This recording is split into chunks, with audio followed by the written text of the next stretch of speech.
Benarkah gula diet lebih sehat? Fakta ilmiah versus mitos. Bayangkan ini, kamu berdiri di supermarket. Di tangan kanan, gula biasa. Di tangan kiri, pemanis 0 kalori. Labelnya menjanjikan segalanya. Lebih sehat, aman untuk diabetes, tidak bikin gemuk. Dan jutaan orang di seluruh dunia memilih yang kiri. Tapi, bagaimana jika tubuhmu tidak pernah benar-benar setuju dengan pilihan itu? Selama bertahun-tahun, gula diet dipromosikan sebagai solusi. Solusi untuk obesitas, solusi untuk diabetes, solusi untuk gaya hidup modern yang terlalu manis. Masalahnya, sains mulai mengajukan pertanyaan yang tidak nyaman. Bagaimana jika 0 kalori tidak berarti 0 dampak? Dan bagaimana jika pemanis ini diam-diam mengacaukan sistem metabolisme kita? Mari kita mulai dari dasar.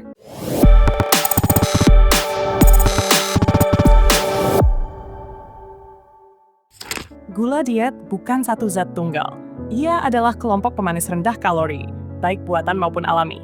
Aspartame, sucralose, saccharin, acesulfame, stevia.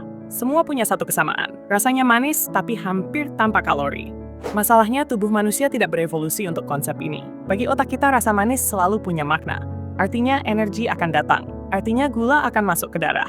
Setiap kali lidah merasakan manis, otak mengirim sinyal ke pankreas. Bersiap, gula akan datang. Pankreas selalu melepaskan insulin. Tapi ketika yang datang bukan gula, tubuh seperti menyiapkan jamuan makan untuk tamu yang tidak pernah muncul. Jika ini terjadi sekali, tubuh bisa beradaptasi. Tapi jika terjadi berulang-ulang, sistem mulai bingung. Respons insulin menjadi tidak sinkron. Sinyal metabolik menjadi kacau. Inilah yang oleh ilmuwan disebut disregulasi insulin.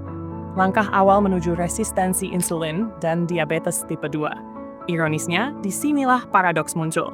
Banyak penelitian observasional menemukan bahwa orang yang rutin mengonsumsi minuman diet tidak selalu lebih kurus. Dalam beberapa populasi, risiko obesitas justru lebih tinggi. Kenapa? Karena pemanis buatan tidak mengaktifkan mekanisme kenyang secara utuh. Tubuh merasakan manis, tapi tidak mendapatkan energi. Akibatnya, otak terus mencari kompensasi. Nafsu makan meningkat, keinginan terhadap makanan manis bertambah, dan kontrol diri perlahan melemah. Manis tanpa kalori membuat tubuh terus mengejar energi yang hilang. Dan pencarian ini sering berakhir pada makanan ultraproses. Tapi inilah bagian yang paling mengejutkan. Dampak gula diet tidak berhenti di lidah atau otak. Ia masuk lebih dalam, ke usus. Di dalam tubuh, kita hidup triliunan bakteri. Mereka membantu mencerna makanan, mengatur sistem imun, bahkan memengaruhi metabolisme dan suasana hati. Beberapa penelitian menunjukkan bahwa pemanis buatan dapat mengubah komposisi bakteri usus. Bakteri yang menguntungkan berkurang, bakteri oportunistik meningkat. Perubahan kecil ini punya dampak besar, dikaitkan dengan intoleransi glukosa, peradangan kronis, dan gangguan metabolik. Dengan kata lain, manis yang tidak nyata bisa merusak ekosistem biologis yang sangat nyata. Jika dikonsumsi sesekali, tubuh mungkin bisa menoleransi. Masalahnya adalah konsumsi harian, bertahun-tahun, tanpa disadari. Beberapa studi mengaitkan konsumsi tinggi pemanis buatan dengan peningkatan risiko diabetes, penyakit jantung, dan sindrom metabolik.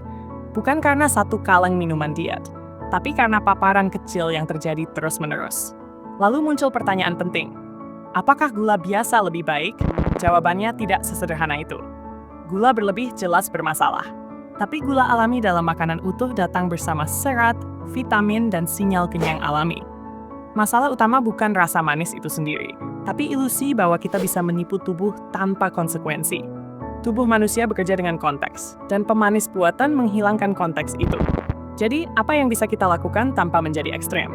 Langkahnya sederhana, kurangi ketergantungan pada rasa manis, bukan sekadar menggantinya.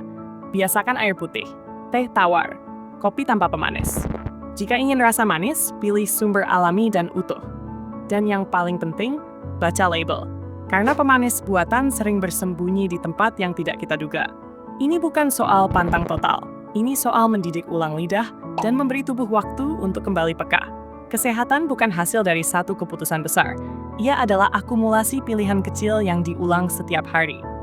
Manis palsu mungkin terasa aman hari ini, tapi tubuh selalu mencatatnya. Jika video ini membuka perspektif baru, bagikan pada orang yang kamu pedulikan. Karena investasi terbaik bukan di pasar saham, tapi di tubuh yang akan kamu tinggali selama sisa hidupmu.